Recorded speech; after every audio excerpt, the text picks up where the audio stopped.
if I can have your attention, we're going to go ahead and get started on our program. Before we get moving on our program, I wanted to make a couple of announcements really quickly. Okay? We have, first of all, I actually don't know what face I'm looking for, but from the city, Krista, tell me who I'm looking for. Natalie from the city. She's come telling us that the city needs us to get onto the website, the city website, and please fill out the survey about the city of St. George. So if you live in St. George, please get on the St. George website and fill out the survey. Natalie, do you want to tell me anything about why? The survey closes in 4 weeks. I'm on the planning commission and I'm also on a steering committee. Those things are looked at. We've only had 4,000 people take that survey, but right now it's really focusing in on downtown and what people want to see, how they want to keep it, and those kind of things. But if the community, and you do not have to live in St. George to take a survey, there's different buckets. Like I get vacation here, I work here, I travel through. So we take that into consideration. But if you don't say it, we don't know it, and then don't be upset when the general plan doesn't reflect your wishes. You just go to stgeorgecity.org and you click through those pages and they'll say take the survey. You can share that with whoever you want, and I wish you would, so that we get and it's only for another week, but we get the whole community, the whole area's perspective on what they want to see kept downtown. Thank you, Natalie. And this is a great group to go ahead and make that announcement with, because I know you're all here because you care about our community, and you'll go ahead and fill out that survey. So thank you. Another announcement, I am very excited to tell you that Congressman Chris Stewart reached out to me a couple of weeks ago. We were not going to hold a June luncheon. We were going to try moving it to another month in the summer, but he reached out to me a couple of months ago and told me that he would really love to come meet with us here. So June 3rd, we will be hosting Chris Stewart. And I know that June is often a difficult time to attend, but if you can mark that on your calendars, he is specifically coming to see us, and we are so excited to have him here on June 3rd. Is it going to be a luncheon? It will be a luncheon. Yes, it will be a luncheon. So also, June 19th is a big day for Washington County Republicans. First of all, on June 19th, the Utah Federation of Republican Women is hosting their summer social, and it is here in St. George at the Abbey Inn. And we will be having Holocaust survivor Ben Lesser come speak to us.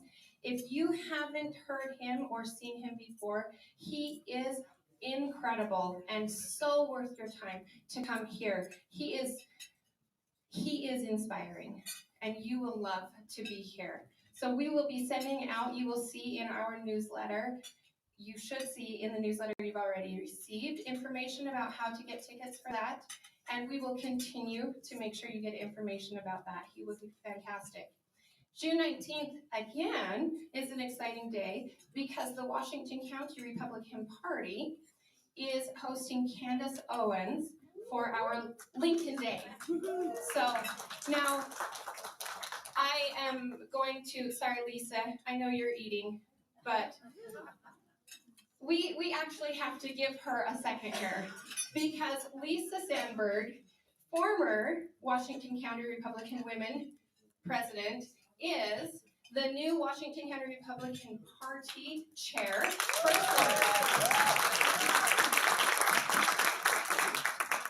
And we are so thrilled with that and so excited to support her. And I want you all to know, and I want you all to keep in mind, as the first woman chair, she may come up against obstacles, and I want you all to know that we are behind her, and we will be circling the wagons to support her. And if you have concerns, don't talk about them with someone else. Bring them to her or bring them to me. We will address them without needing to create any problems within the party. She is going to be amazing. She is so prepared for this. Okay, Lisa, are there tickets left? Okay, so we opened up an overflow room. I know know that WCRW got 6 tables, I think. Is that right, Let's Start? 6 tables? What? Let's Start, WCRW got 6 tables for Lincoln Day. And there's a few people that still haven't paid me, so if you know who you are, please come to me. And are your tables full? Let's start.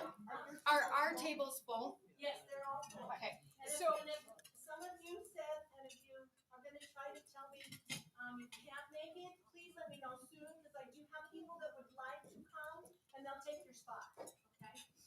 Okay, so we did open an overflow room where it will be broadcast live and you'll still get dinner.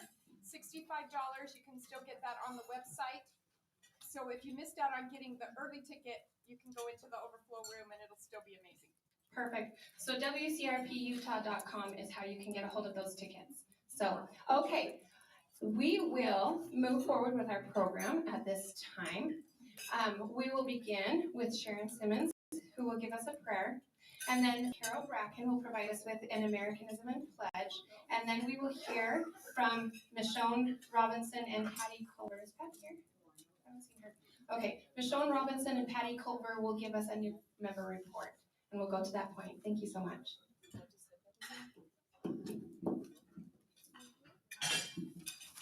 Let us pray.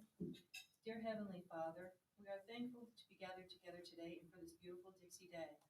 We're grateful to be in the low-risk status of the pandemic and returning to pre-COVID life. We're thankful to have Mary Taylor with us today, that we may learn more about Pro-Life Utah's work to save all thy children. We're thankful for law enforcement officers and communities across our great nation who also protect and save lives in the face of increased difficult circumstances. Father, we ask for thy blessing for Mary Taylor, that she may find success in her efforts every day.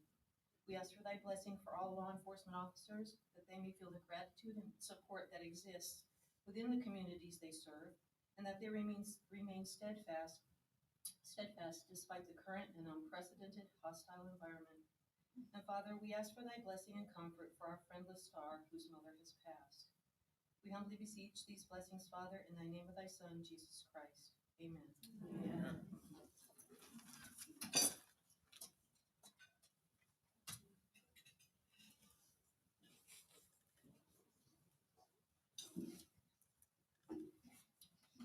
I want to thank Sharon Simmons for that beautiful prayer, and also she has these all of some of her thoughts, and I appreciate that. The National Day of Prayer. The National Day of Prayer is an annual observance day on which Americans are encouraged to give thanks to God in prayer. Today, May 6th, is the National Day of Prayer. Before we were a country, there were days of prayer. Colonists declared days of prayer before impending attacks. The first National Day of Prayer was declared in 1775 by the Continental Congress, shortly after the Revolutionary War began. Throughout the war, there were numerous days of prayer declared.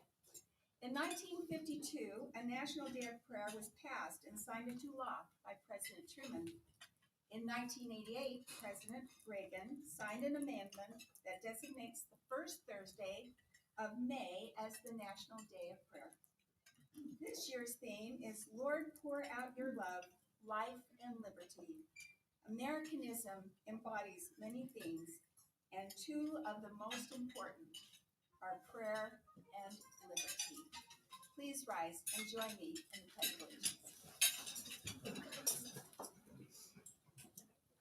I pledge allegiance to the flag of the United States of America and to the republic for which it stands, one nation under God, indivisible, with liberty and justice for all.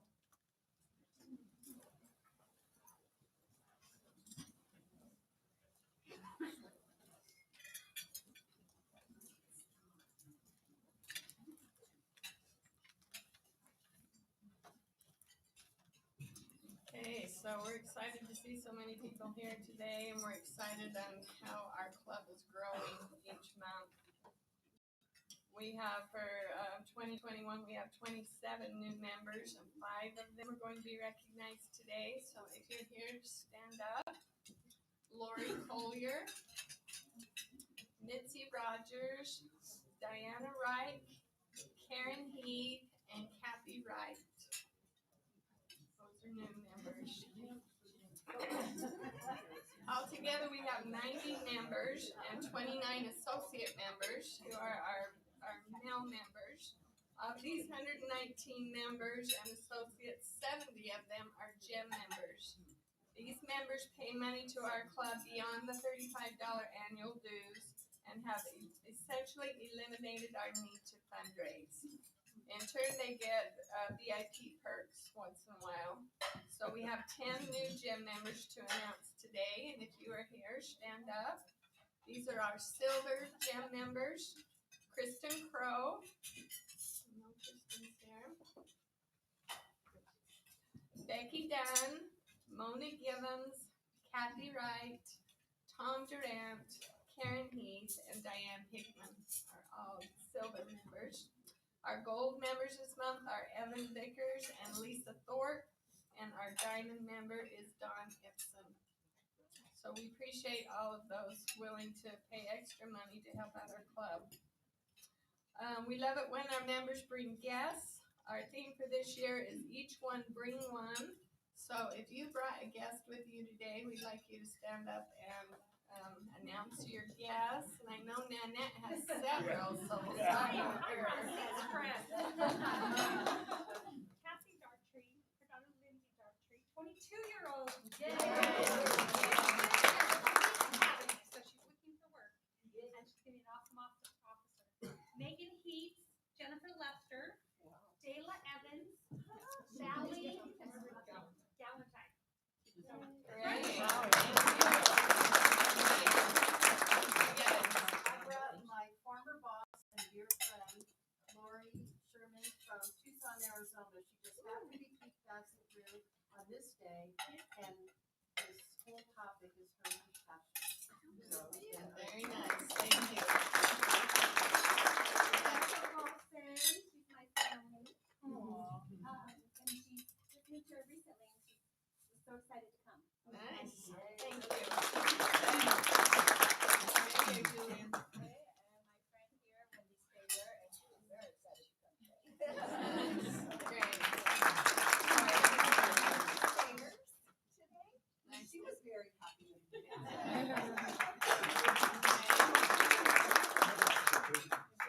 is Mason Walters. She's not my guest, but she's joining us for the first time today too. Anybody else brought guests? I brought Jennifer Wood. She, in addition to myself, works with Eric Martin. Very nice. Thank you. Okay, so I have some applications back on the back thing, desk there as you walk in. Anybody that's interested in joining our club, grab one of those applications, fill it out, and just leave it there on the thing, and we'll get it. Thank you, everyone.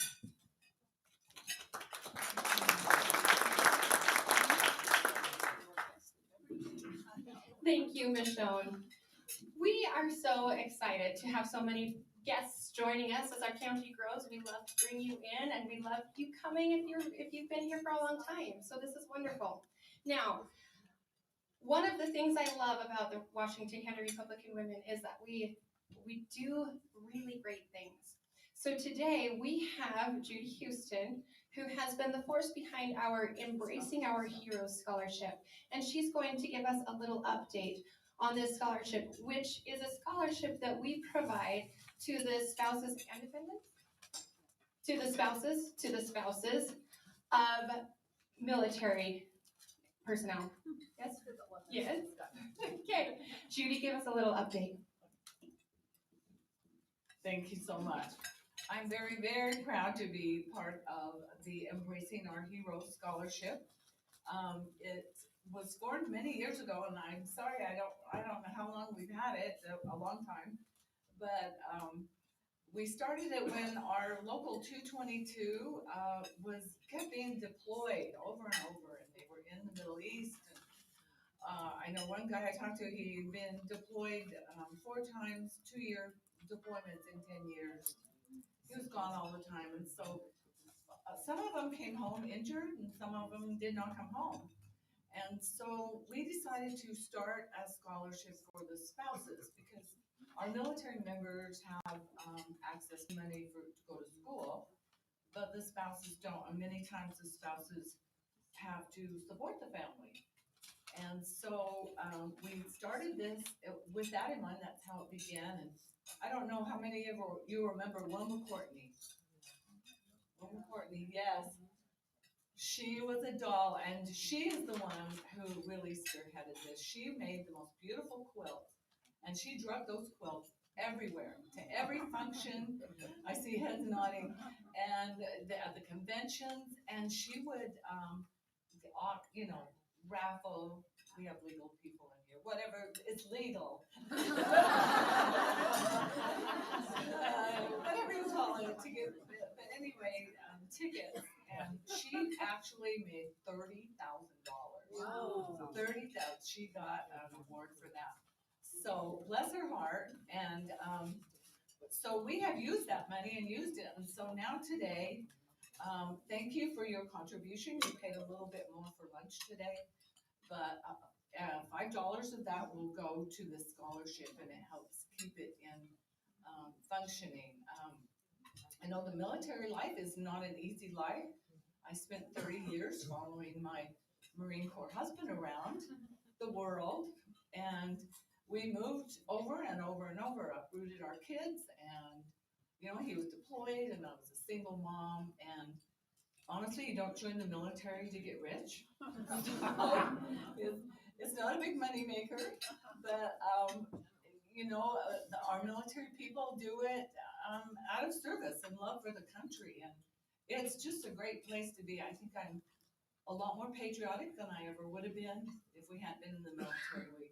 The Marines, they'd play the national anthem, and they would get up and oorahs and clap, and I mean, that patriotism just rubs off on you, and it's a great place to be. But we want to honor these people, and this was a little way that we could show our appreciation to the military and to help their spouses. We've actually helped some spouses. We helped a teacher all the way through. Her husband came home in a wheelchair, and we supported her, and they're very grateful for this little bit we give them. It's not a lot. I'm going to read you one. I have a couple of letters, but I'm just going to read you one in the interest of time. This is from Sarah Graham, and she says, "It's with humble gratitude I accept the generous scholarship you have offered.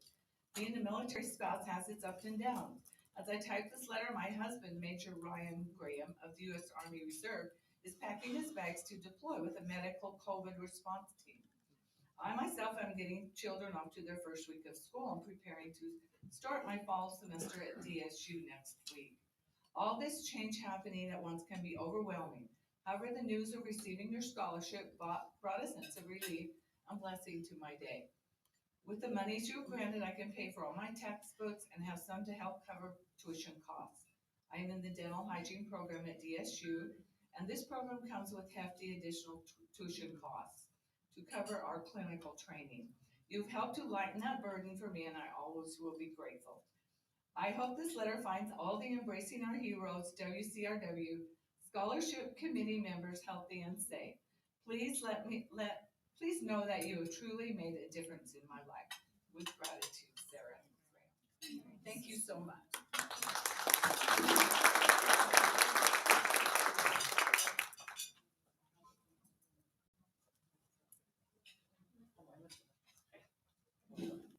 Thank you so much, Judy. So much. Okay. One more item that we wanted to share with you. Sharon Simmons and Carol Bracken have been working hard about a year ago, yes, a little less than a year ago. We wanted to show our support as the Washington County Republican Women to the law enforcement community here as they've been experiencing some really difficult hurdles and a great deal of resistance. So last year we took some breakfast to the Sheriff's Department, and we were glad to provide that. Sharon and Carol have been thinking ever since that time about how we would like to honor and recognize our law enforcement community this year. And what we have decided to do is Sharon wrote a beautiful resolution in support of our local law enforcement. And we as a board passed the resolution. And next week is it's Law Enforcement Day on Monday, and it's Police Week all week. So next week, we will be taking a copy of this resolution that we passed to each of the local law enforcement departments and offices. So first of all, I want you to know that that's what we will be doing, and we want to invite you to join us. And you will find on the back table back here some sign-up lists. If you would like to be present for the presentation of the resolution at any of those departments or all of those departments, you can go ahead and sign your name on the list. Make sure and include your phone number and your email so that we can contact you and let you know. You'll find on some of the lists there's a specific appointment already made, and on some of them we're still working on getting those appointments set up. It's been a big job that Sharon and Carol have taken on. So go ahead and sign up if you would like to be present for that, and just give your support to the law enforcement.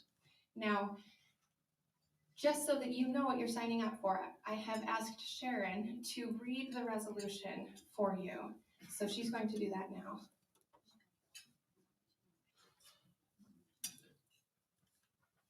I think Carol is reminding us that if you are a group leader that's helping us with the appointments and with the presentations, if you will stay after for just a handful of minutes, we'll make sure that you're all set up and that you know what you're doing. So, okay, thank you, Sharon. Thanks, that was it. Exactly. So this is our Washington County Republican Women pledge to support Washington County law enforcement as a vital member of our community. Whereas, since its founding in 1962, the National Federation of Republican Women and its members have always joined together in support of our nation's law enforcement agencies. Whereas the same spirit of common purpose that united our National Federation of Republican Women continues to exist in the Washington County Republican Women.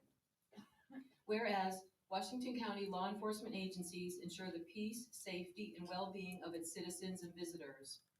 Whereas these agencies create a safer environment by reducing crime. Whereas the men and women of our law enforcement community strive for excellence in their service and perform their duties in a professional manner by treating all of our people with our community with respect, integrity, dignity, compassion, and fairness. Whereas these men and women work in dangerous and extraordinarily difficult situations and do so while putting their lives on the line daily. Whereas the Washington County Republican women believe law and order are important virtues to maintain a peaceful and safe community. Whereas the Washington County Republican women wish to acknowledge May as Law Enforcement Appreciation Month. Whereas we wish to send a formal acknowledgement of our staunch support for our law enforcement personnel and our sincerest appreciation and thanks for their service to our community for what they do to enforce and maintain the rule of law. Be it resolved, Washington County Republican Women encourages solidarity and strength of unifying our community by supporting our law enforcement agencies. Be it further resolved, the Washington County Republican Women wholeheartedly pledge their support to all Washington County law enforcement agencies.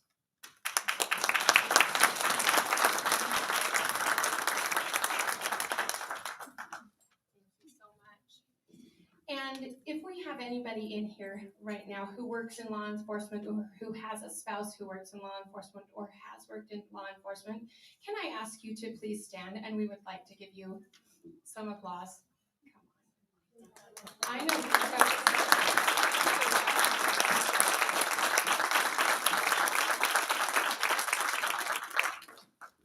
Thank you so much.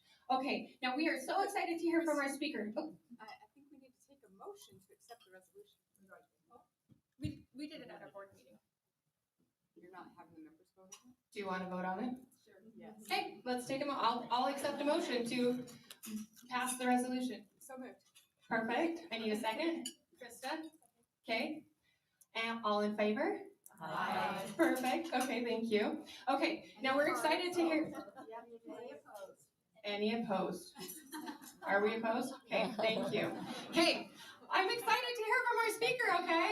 So, but we have one more item of business that we have to get through. So, in May, our bylaws require that we elect a nominating committee to nominate the new executive board committee, the new executive committee for 2022.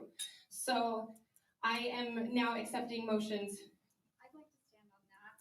I've been able to sit in as the committee chair and ask sometimes to sit in on agenda items on the executive board, which has been a privilege. So I've got to get to know some of these women that I'd like to nominate.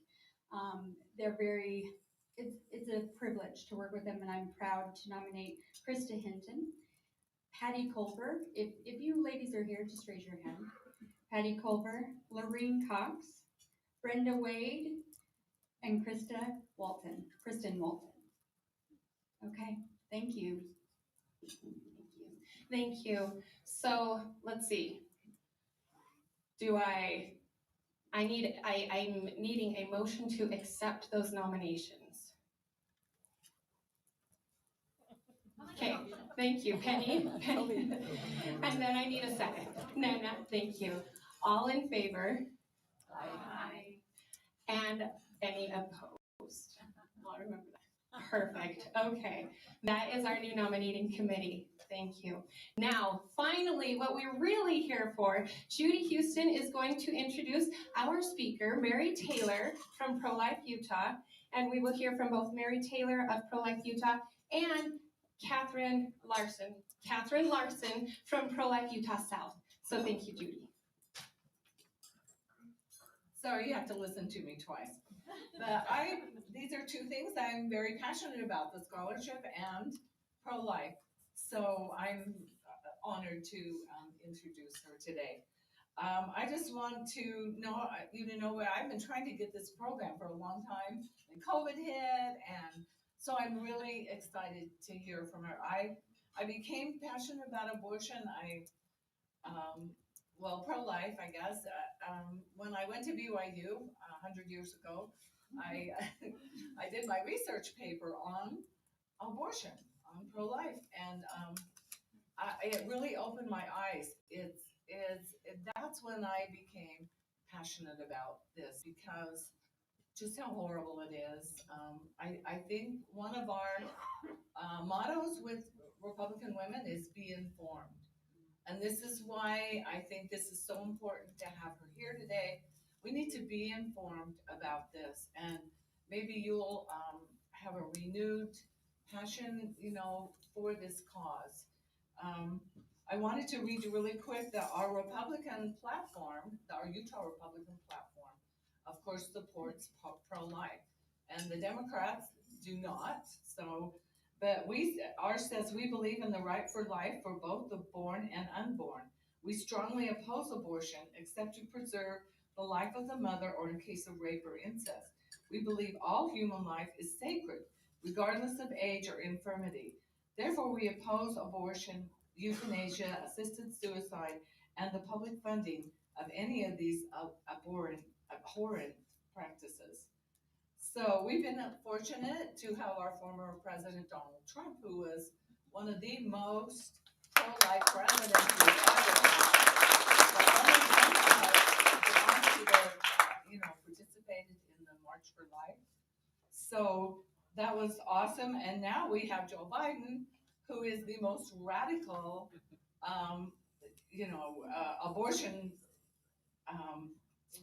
abortionist, pro-abortion, yeah.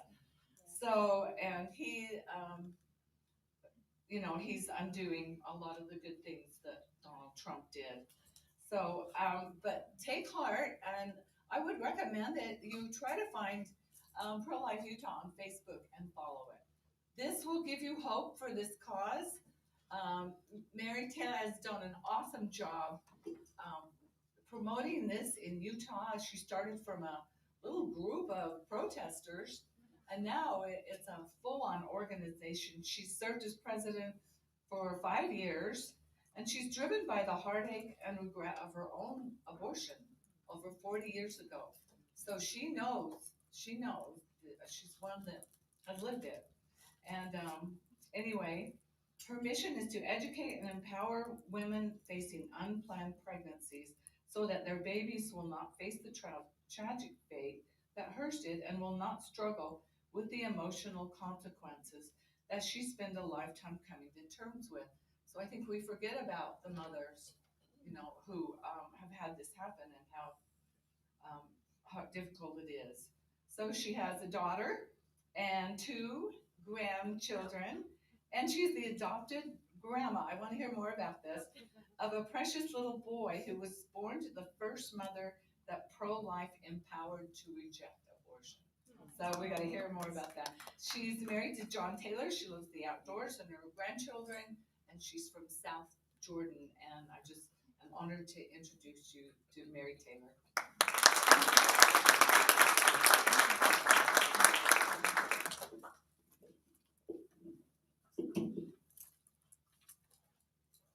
Thank you.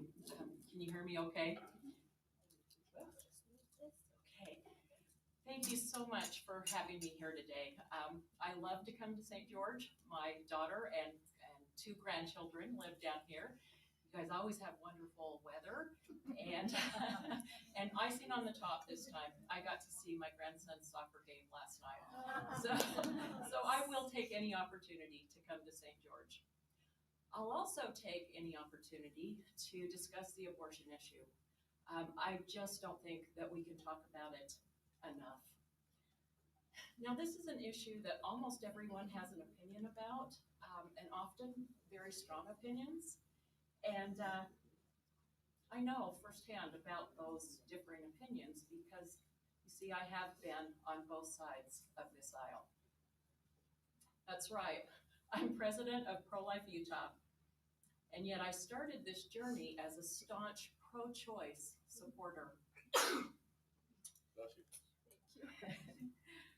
So I'd like to tell you a little bit about my story and about my conversion to a passionate pro-life activist. 4 years after the Roe v. Wade decision, I was graduating from high school. And so I spent some pretty formative years taking in the rhetoric of the ERA and of women's rights and how abortion was going to level the playing field and end years of oppression for women.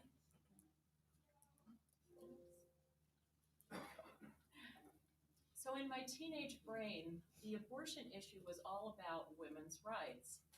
And so, of course, I was pro-choice. Well, there's no fool like a young fool, right? And I'd have to find out the hard way that there was a very different story. I found myself faced with an unexpected pregnancy at 20 years old, and my boyfriend of 5 years could not have hightailed it out the door any faster. And there I was, alone and afraid. But I had abortion to fall back on, or so I thought. But as soon as this decision was no longer just a theoretical debate, but a real life decision, my brain started to change at least a little bit. The pro-life arguments started playing in my head. What if they were right? What if this was a baby? Because I certainly didn't have the right to end the life of another human being, no matter how dire my circumstances were. But certainly, if abortion were murder of an unborn baby, the government would never allow that, I thought. Again, no fool like a young fool. I'd seen the crazy pro-life people blowing up abortion clinics on the news, and so I just chalked all of this up to crazy fanaticism, religious fanaticism. But nonetheless, that question still haunted me. I went back and forth between these arguments, caught between a quick, easy fix to my problems and a moral dilemma that I had never really considered. And finally, I decided I'd go to the experts for the answers. I called the Utah Women's Clinic, which was the which was the only abortion clinic in the state of Utah at the time. So they did abortions all the time, so they knew the answers to my questions. What would I be eliminating from my body if I chose to have an abortion? Was this really a tiny human being? Little did I know that I was asking the fox to guard the hen house. I sat down with the counselor and I point blank asked her my questions. Well, she acted like I was a little bit silly for worrying about all of this, but she assured me this was nothing more than a clump of cells the size of a pencil point. It had the potential to be a baby, she told me, and certainly if I did nothing about it, it was going to become a baby.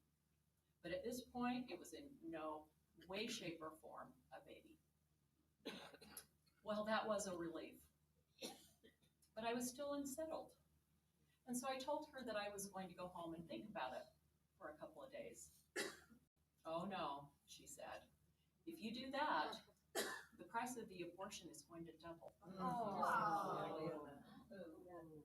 The risks of complication goes up dramatically. This becomes much more complicated. Really, you should do it now, she told me. It did not occur to me to ask her how a couple of days or even a week was going to make so much difference to a clump of cells the size of a pencil point. But she is pretty convincing, and so I relented.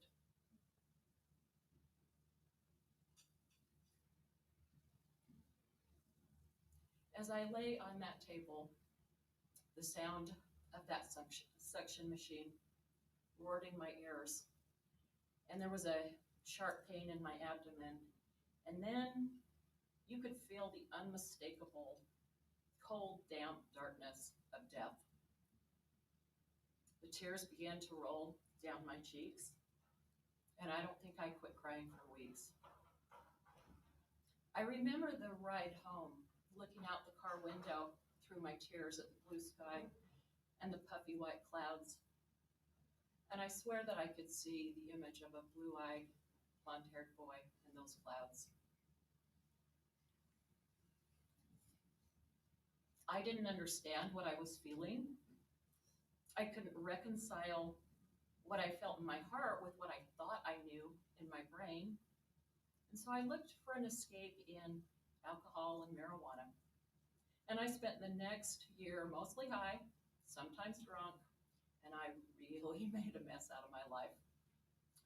But I eventually pulled myself together, and I started putting the pieces of my life back together. And about 5 years later, I was pregnant with my daughter. Well, we didn't have any internet back then, and so those of you who might be close to my age might remember the big, thick, color illustrated baby books that all of us had. And you could follow along in these books and read about the developmental stages and look at color pictures of the developing fetus. And so I was following along in my pregnancy, and one morning I was sitting at the kitchen table reading about the stage of development that my little girl was at. Well, she had a heartbeat. She had brain waves. She had little fingers, little toes, complete with fingernails and fingerprints. Every organ in her body was in place, and she was doing little somersaults inside my womb, even though I couldn't feel it yet. I was in such awe of this miracle of life, and then it hit me. This was the same stage in my pregnancy that I had had an abortion. Well, I felt like I just got hit by a Mack truck. I couldn't breathe, I couldn't think, and I couldn't make sense of any of this. My head was spinning and my heart was filled with grief. I was angry and confused. My baby had not been a clump of cells the size of a pencil point.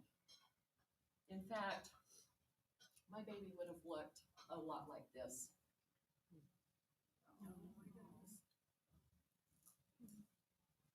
I was devastated and very close to going right back down that self-destruct spiral that I had been on. But this time I had someone else to look out for. I had a baby on the way.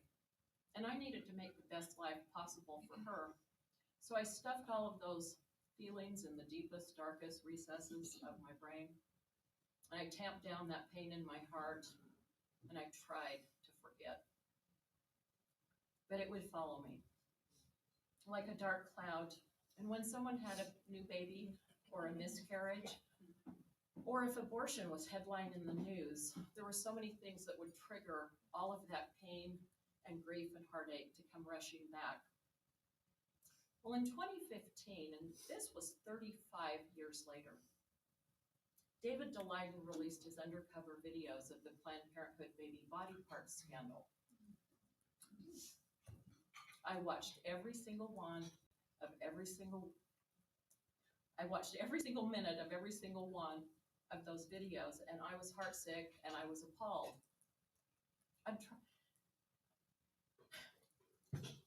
The wall that I had tried to build around my heart came crashing down. The tears were back. I would begin to cry in the morning, and I would cry all day long.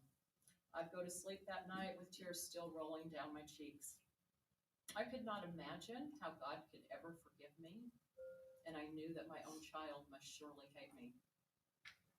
I couldn't see any value left in my life, and I was prepared to accept whatever judgment and condemnation God had for me. Then one day, I just happened to see on Facebook that there was a protest being organized in front of Planned Parenthood in response to these videos. Well, I had to go.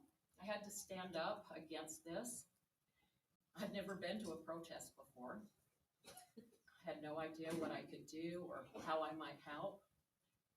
But I said a prayer on my way out the door, and I asked God to show me what to do. I promised him to show up to this event and any other event where I might possibly make a difference. And I asked him to show me the way. And I left the house on trembling legs that day, not having any idea what to expect when I got there. Well, when I got there, there were many other people who were as outraged and appalled as I was. And I listened to the speakers that day, and I started to learn more and more about the abortion issue. A few days later, there was another protest at another clinic, and so I went to that. And then there was another and another. And I began to see familiar faces.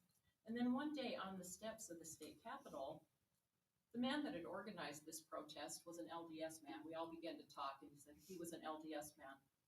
And then another man stepped forward, and he'd been quite vocal that day, and he was a Catholic. And then a woman stood up, and she says, well, I'm evangelical.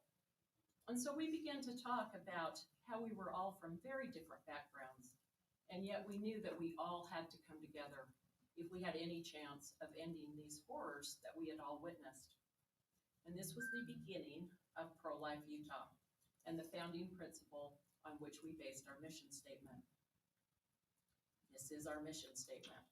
Pro-Life Utah unites people from different faiths and backgrounds to work together to secure and defend the fundamental right to life for society's most vulnerable members, unborn babies. We are committed to peaceful, loving, and non-judgmental approaches to promote a culture of life and seek to end elective abortion. Additionally, we work to provide women with the resources necessary to choose life or to provide healing and support to those emotionally wounded by abortion. Or to summarize, Pro-Life Utah promotes a culture of life, works to end elective abortion, and supports women. So how do we do that? Well, we have a three-prong approach: legislation, education, and intervention. Now, the first thing we did as a small grassroots organization was to get involved in state legislation.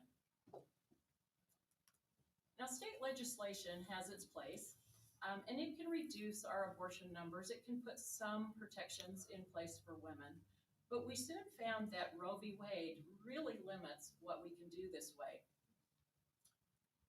We also found that state legislation could be very tricky, even with a majority pro-life legislature. The abortion issue does take a lot of bandwidth at the Capitol, for sure. And most Republican legislators will say that they're pro-life, but there are very few who actually are willing to take this fight head on. The opposition is loud and strong, and so it's vitally important that we show our pro-life legislators that we have their backs. And so we united our pro-life supporters through our text alert system. Now, if it's just me at the state capitol trying to lobby pro-life legislation, I'm going to have very limited success. But if I have an army of armchair lobbyists behind me who are calling and sending emails and sending texts, then we can accomplish so much more together. I would strongly urge you to get involved in this system. You can text live to the number on the screen, or your handouts have both the phone number and a QR code. The QR code makes it really easy to sign up. And once you're signed up, you will receive notices about the status of the bills, and then you can contact your legislators. By all means, if you have a chance to talk with your legislators face to face, let them know how important this issue is to you. There have been several bills at the state capitol that I firmly believe we would have never got through the process if it were not for our text alert armchair lobbyists. So legislation is a long, slow, uphill battle, and it's worth the fight for sure. But we quickly realized that if we really want to save babies' lives, we have to do something more. We have to change hearts and minds, and we have to find solutions. So we began the next two prongs of our strategy: education and intervention. Now, education involves social media, community outreach.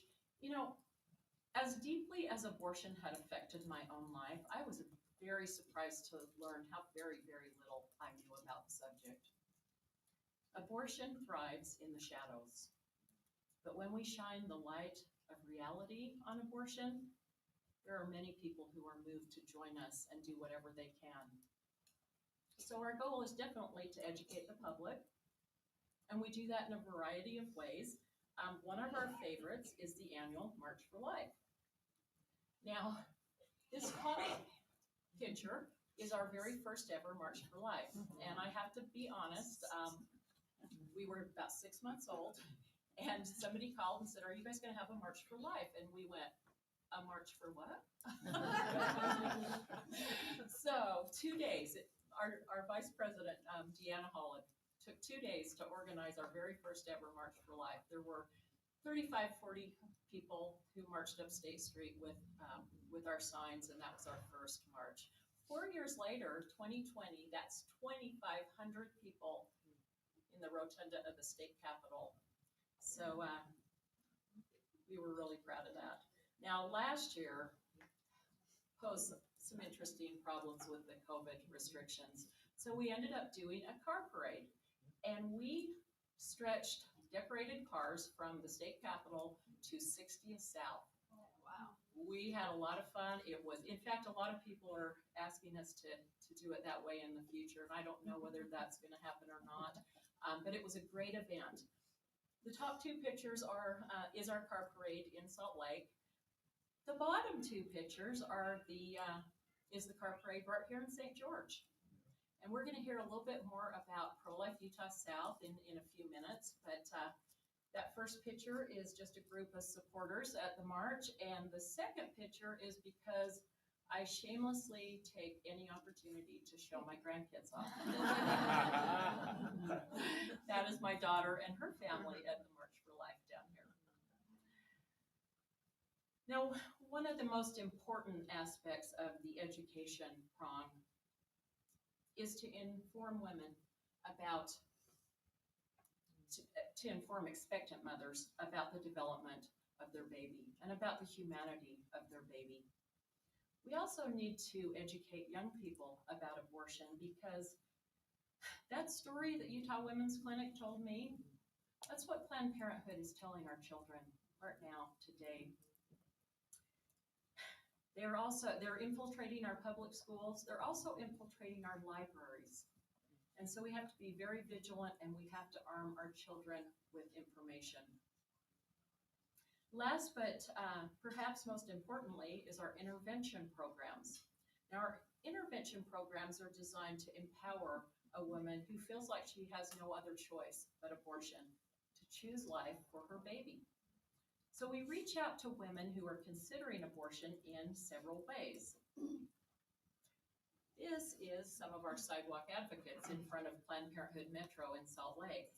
Now, our sidewalk advocates try to meet women headed into the abortion clinic and provide them with information and try to talk to them about different options. We also have a 24-hour crisis pregnancy hotline. But the latest addition to our intervention program is our mobile ultrasound clinic. We are really excited about this project, and our grand opening is actually next Wednesday. So the Pregnancy Choice Utah Mobile Clinic is what we call it. We will be offering free ultrasounds to abortion-minded women, pregnancy testing. We know that other organizations that offer this kind of clinic and do ultrasounds for women considering abortion have an 8 out of 10 success rate. 8 out of 10 women who were considering abortion choose life for their baby and reject abortion. So we are just so excited about the opportunity that this provides us. On a personal note, you have no idea what I would give to have had this opportunity. It would have changed my life, and it certainly would have changed the life of my unborn child. But what happens when a woman who reconsiders her abortion chooses life for her baby? Now, she's in that abortion clinic because she's got all kinds of problems for which she doesn't have any answers. Now, if adoption is a choice that she might want to consider, we can refer to adoption agencies or to an adoption attorney for that process. More often than not, financial problems are what drive a woman into an abortion clinic, and so we are able to offer some assistance to lighten the financial burdens. These are a few of our projects. We like to give women who have chose to have their baby showers. Our baby bank is stocked with diapers and baby clothes and baby equipment. So we make sure that mom has everything she needs to bring that baby home. We also get her connected with resources in the community. You would be surprised how much emotional support makes a difference. And oftentimes we form what I expect to be lifelong, but certainly very intimate, close relationships with the women that we work with. Now, our Life Grant program, we're able to offer some more financial assistance. We have paid first and last month's rent, legal fees, car repair bills, whatever that obstacle is that makes a woman feel like she can't go forward with that pregnancy, we try to take care of that. And if we're not there to reach out to a woman before she makes a decision to abort her baby, or if she just rejects the information that we give her, our Utah Abortion Healing Program is available to help women work through all of the heartache and grief that I dealt with in secrecy and on my own. You know, I thought that my situation was unique. Turns out it's not. It's very, very common. And 40 years later, it is still happening all the time. I've found a lot of healing over the years as being a pro-life activist. I would say that some of the fiercest and most devoted defenders of the unborn are women just like me. Women who have been deeply wounded by abortion, forever changed by their abortion experience. And women who will always know that there should be one more place at the dinner table. But every baby that is born through our efforts that might have otherwise have been aborted, and every woman who evaded the kind of heartache and grief that I had, every post-abortive woman who finds healing. All of that makes my burden just a little bit lighter. Abortion is such a stain on our society. Every year, there are between 40 and 50 million abortions worldwide. Can't even fathom that, can you? Over 60 million since Roe v. Wade in the US alone. And more American babies are killed every year by abortion than in all US military deaths combined. According to Planned Parenthood's own annual report, a baby dies inside a Planned Parenthood clinic every 90 seconds. And approximately 3,000 babies in the state of Utah die every year in a gruesome and often excruciating way. These are a lot of numbers, but every single one of those numbers represents a precious, unique, and individual life. This is the moral challenge of our time. Many have been convinced that it is politically incorrect to talk about this. But as Edmund Burke said, the only necessary thing for triumph of evil is for good men to do nothing. There are many ways that we can take a stand against elective abortion. We can always speak out within our circle of influence. Some of us have a little extra time to volunteer. Some of us can make a little extra time to volunteer. Some of us have some money to donate. And we can all make sure that we vote our values and that we hold our elected officials accountable. We can make sure that we know what's being taught in public schools, and we can keep the abortion agenda out of our public libraries. We can create, and I think this is maybe the most important, we can create a system of support within our communities so that women who might otherwise feel driven to an abortion clinic have a solution. Together, we can change the world.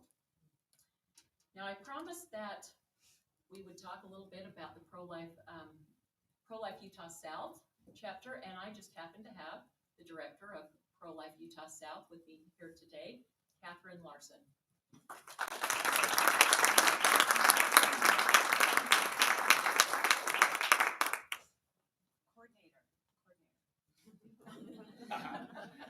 Director. All right, good morning, afternoon, I'm not sure what it is. Thank you so much for letting me come and talk to you today. And thank you, Mary Taylor, for inviting me. I'm kind of new here. I moved to Utah in 1997, and coming here from California, I thought I was moving into a really conservative Christian community, and I was not aware that abortions happened here in Utah. I just was not aware of it. And my husband called me, this was a couple years ago, and he called me from the Republican convention, and he said, I've met these people.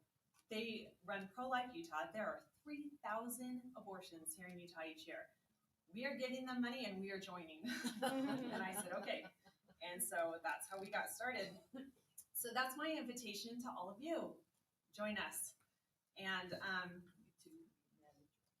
the first thing I'd like you to do is go to prolifeutah.org and educate yourself on the abortion procedures. It's not fun, but the abortion industry thrives in darkness. They hide behind terms like women's rights and health care and reproductive freedom and fetus. And they also have done this fantastic job of making the rarest cases justify abortions. And I have yet to have a conversation with someone who didn't say, well, what about rape? What about incest? What about the life of the mother? I was so privileged to meet this man a few years ago named Ryan Baumberger. He's fantastic. And he was conceived in rape. And he starts every speech with, I am the 1% that is used to justify 100% of abortions. It's not a justification. Here in Utah, it is legal to abort up to 21 weeks, 6 days. And we need to stop elective abortions in Utah. Again, go to prolifeutah.org, sign up for the text alerts, encourage your legislators, when these bills come up to vote and protect these unborn babies. The abortion industry is well funded. I can't say that enough. They are so strongly supported. Planned Parenthood is in our schools. They are advertising to our children through social media. They are supported by companies that we give our business to every single day. And it is truly Goliath. It is truly Goliath, and we are David. But just like David, we have God on our side. So I gave you guys a little handout, if you see there, that says Pro-Life Utah South. It has all of our information. It has all the ways that you can get a hold of us here in Southern Utah, and ways you can get involved, come to our events, show your support, donate to our cause. And also, I know that Mary Taylor handed this out as well, but the little Precious Feet pin. And I like to wear this pin, and you can read about it on that little thing. But it's just such a simple way to support the pro-life movement. And if someone asks you to say, this is a 10-week-old unborn baby, and life is so precious. And that is just a simple way. And thank you so much for letting me say a few things.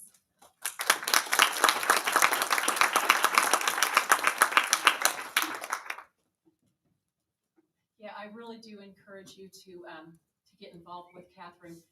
This is kind of like a ground floor opportunity. They're still kind of deciding exactly what direction they're going to take the organization down here. It's a great time to get involved and be part of those decisions. So I hope you'll do that.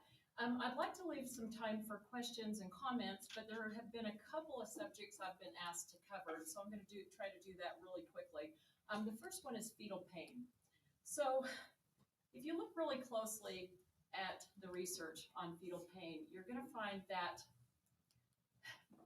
whoever does the research gets the results that they want. Right. That's what you'll find. It's money-driven, agenda-driven, for sure. But interestingly enough, the controversy is not about whether the fetus feels pain or not. It's about how they experience that pain. So in other words, does a fetus have an emotional or psychological response to that pain? Now, I'm not a scientist and I'm not a doctor, but that just sounds like garbage to me. What we do know is that pain receptors begin in the mouth around 4 to 5 weeks post-fertilization. And at 6 weeks, the fetus responds to touch. The earliest reaction to painful stimuli is at 5.5 weeks. That is really early. A lot of women don't even know they're pregnant at that point. At 18 weeks, pain receptors appear throughout the body. Between 18 and 20 weeks, the fetus exhibits pituitary adrenal, sympathoadrenal, and circulatory stress responses to physical insults, which means they not only pull away, but they have stress responses such as increased heart rate and increased cortisol. And we're reporting babies of that age right here in Utah. What's more, the system that moderates or inhibits pain is not developed in a fetus until 32 to 34 weeks. And so a lot of researchers speculate that a baby prior to that, actually, a fetus prior to that actually experiences pain in a more intense way than an adult or an infant would. Now, one of the leading researchers is a scientist right here in Utah, up at the University of Utah. Her name is Dr. Maureen Kondik. She's a neurobiologist, and she's done a lot of research in this area. She's testified in front of Congress, and President Trump actually appointed her to the National Science Board. I'd like to read you some of Dr. Kondik's words. There is universal agreement that pain is detected by the fetus in the first trimester.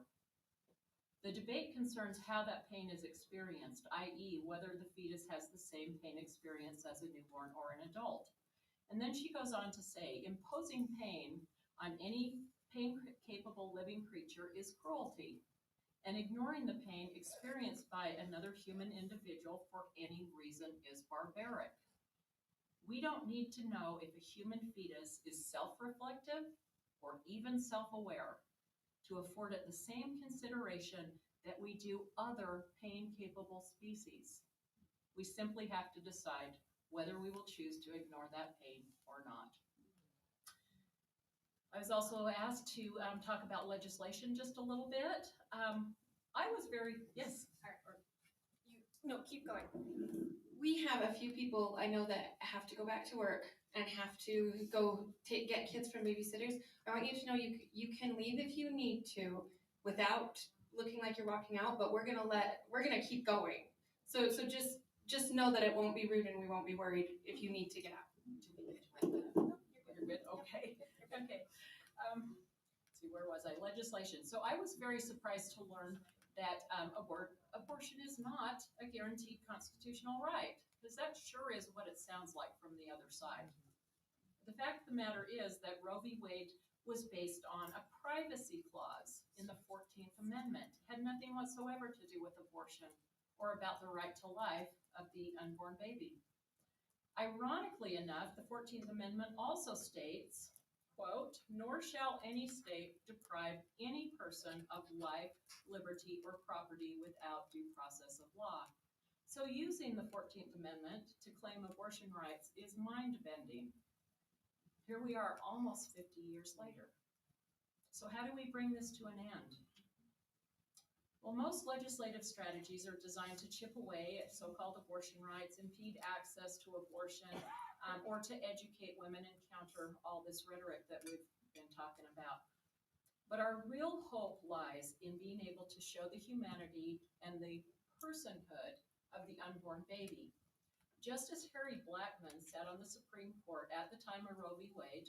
He was a passionate abortion supporter, and yet these are his words. "If this suggestion of personhood is established, Roe's case, of course, collapses. For the fetus's right to life would then be guaranteed specifically by the 14th Amendment." Now, you might have caught last week's news. In Tennessee, they passed a bill that gave personhood to an unborn baby, and that was the motive behind that legislation. In fact, that's the motive behind a lot of the legislation that you see moving through the courts and through different states. All of that being said, we have to be very, very careful about strategy, because a loss can mean a setback for years to come, even decades to come. Roe v. Wade was bad enough, but it wasn't until Casey versus Planned Parenthood in 1992 that actually solidified Roe and made abortion restrictions even harder. So we have to be very careful. We hear a lot of excitement, for instance, about the heartbeat bill. I think that gets to a lot of people's heart, and it's a great bill, and it would be great if we could get that to the Supreme Court and have it upheld. But the strategy is very, very important. Some of you might remember in 2019, here in Utah, we passed a bill called the 18-week abortion. Actually, it was called the Cherish Act, but what it was an 18-week abortion ban. Now, we actually started this legislation as a 15-week ban, but we were working very closely with Alliance Defending Freedom, and they called us a few weeks into this process, and they said, "Hey, we really want you to change that to 18 weeks." And we were just so disappointed. It was so hard to, shift our mindset, because we just were so excited about that 15-week ban. But they told us that they believed that the temperature of the Supreme Court had changed enough that there was no way they were going to consider that 15-week ban, and that they might consider the 18-week. Now, the 18-week ban right now, we have a motion for summary judgment coming up in November. So we are anxiously waiting on that. The other topic I was asked to talk about was this year's bill that requires dads to pay for prenatal medical expenses. And I'll just tell you, I think it's the right thing. It's certainly the right thing to do. We didn't really get involved in that bill because you know, the sponsor of the bill, Representative Brammer, actually said in multiple interviews that this is not a pro-life bill. And we agree with him. It is not a pro-life bill. We find when we work with women, oftentimes they don't want a financial connection to the dad. And you actually can get that, those medical bills paid now if you go to court. The only thing this bill did was make it easy for the state to streamline that process. A lot of times it's the boyfriend or husband pushing and pressuring the woman to have an abortion. And my hunch, I don't know, my hunch is that this legislation could actually promote more of that. And again, don't get me wrong, it's the right thing to do. Anything to support a woman who wants to have that baby is the right thing to do. But I don't really expect it to reduce any abortions. So with that, any questions? Comments? If Yes. they can stack the courts like they're trying, what does that mean for abortion? Because we were this close with Trump's picks, and we haven't even really got a fair shot. Yeah, I think they want to stack the court for a reason, and I think we're in deep trouble if that happens. How many states have done the personhood thing? Tennessee was the first one to do it the way they did it. Now, I think a lot of legislation is designed to basically prove that without saying it, but Tennessee was the first one to pass a bill like that. Is it on the docket for Utah? I don't know what's on the docket for Utah. Get it on We there. had a really, really rough year this year. I don't know what to say there. I don't want to say things that I don't know for sure, but we have, in the 6 years that I have been doing this, we have never had such a rough year. We did not pass one single pro-life bill this year. Our bills got held up in Rules Committee. Nobody would respond to us. Nobody would talk to us. We are not quite sure how to go forward. I mean, we have some plans, but it's been, without saying it's been easy, because it's never easy, but it's been relatively easy. I have a lot of friends in other states who do this kind of work. And for instance, one lady in Oregon, I just have to shoot myself in the head. There's no way I would want to do this in Oregon. And so I felt very blessed by our majority pro-life legislature. This year was tough, and I'm not quite sure what the future is going to bring. My personal, let me just add a little bit to that. My personal hopes for next year. We had a wonderful, wonderful bill this year that got held up in Rules Committee. My hope for next year is to bring that forward. And it's not a sexy bill like the heartbeat bill. You know, it's not something that really pulls at people's hearts but what it is it's a bill that cleans up our informed consent module so that what happened to me doesn't happen to other women. We already have a lot of protections in place, but what we find in real life happens is Planned Parenthood gets around that in whatever way they can. We're a little sneaky. We actually have sent women into Planned Parenthood clinics to take the class. And what we find them doing is things like, the state of Utah makes us tell you this, but it's not true. So this legislation would tighten that up, and I'm really hoping to get that passed next year. Yeah. What about dads? I'm always curious about dads and what laws there are for their rights to this child. Zero, none. We have had men come to our organization just crushed because their wife or girlfriend insisted on an abortion and he had zero say about it, absolutely none. They have no rights whatsoever. And is there anything in the docket in our state or any state that's going to give them that right? The closest thing to that was the bill that was passed here in Utah last year, that in addition to having to pay prenatal expenses, the dad doesn't have to pay for the abortion if he doesn't agree to it. And that's about as close as you get to a man having any kind of rights whatsoever. It's her body, her choice. He has nothing. It's wrong. in every sense of the word, it's just wrong, but that is how it is. And I think to try to pass anything counter to that is even harder than passing anti-abortion bills in general. And this is with your research with the vaccine thing, you hear a lot about aborted fetal tissues and vaccine. Yeah. And so how much of that, I mean, I've seen both things, but I believe it. Is it true in your research? Oh, yeah. Yes, They it make is. vaccines? Yes, and oftentimes, and I can't tell you per se which vaccines, but most of the time what they do is they use that fetal cell line to develop the vaccine, which doesn't mean that there's fetal cells in each vaccine, but they definitely use the fetal cells in research, yeah. So the baby becomes very valuable and Exactly. And more dead than alive. exactly. Exactly. If you want to know more about that, go back to those David DeLayden videos that I talked about earlier. Those baby body parts are very valuable. Yeah. Very valuable. Yes. Hi, I'm new.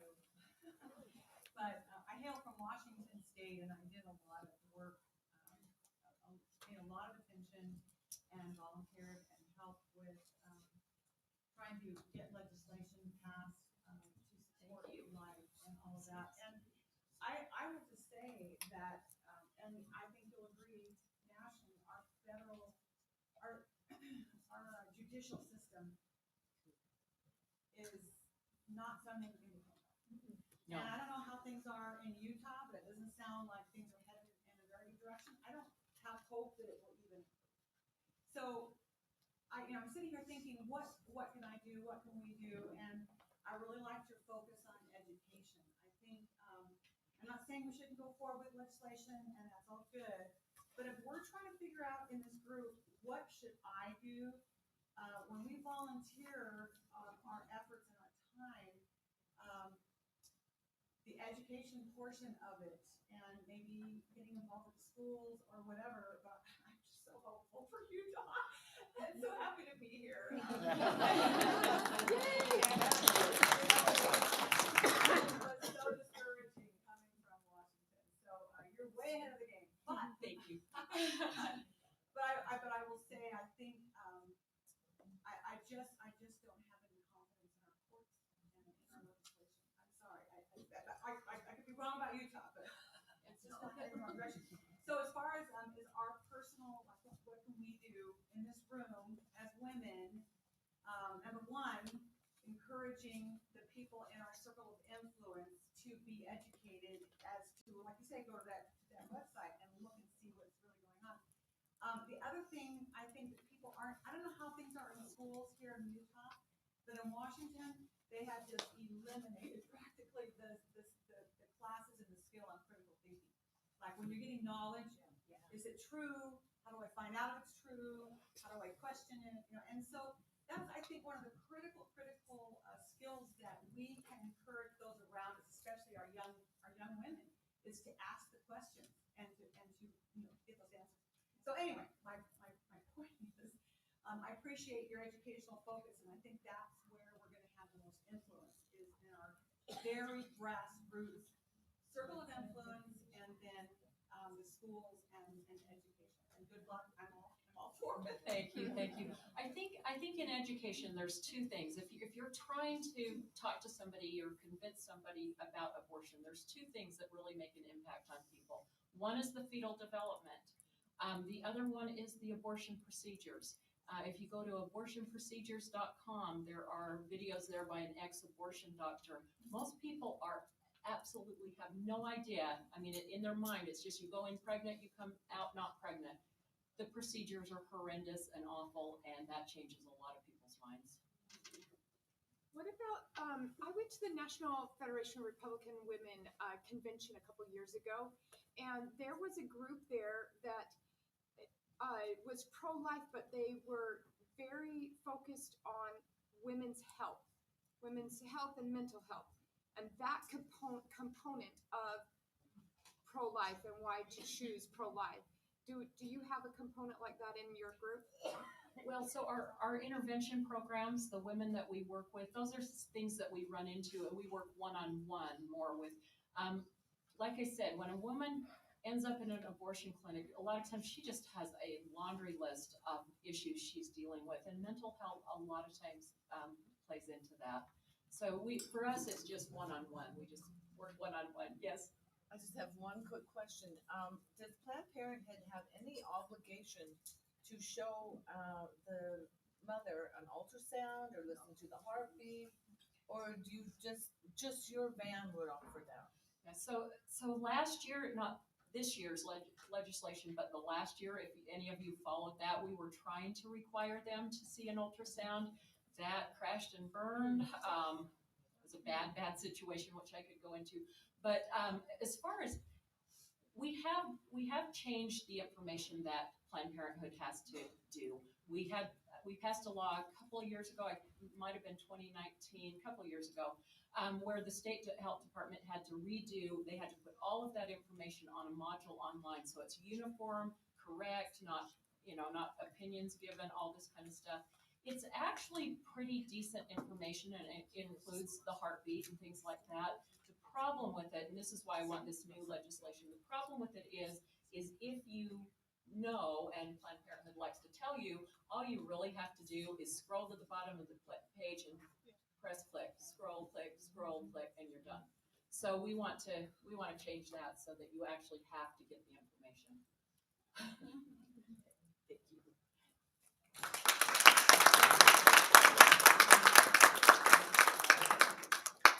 Well, we'd like to give you one last thank you so much, and I'm sorry that we have to wrap up. Are you going to be here for a few minutes?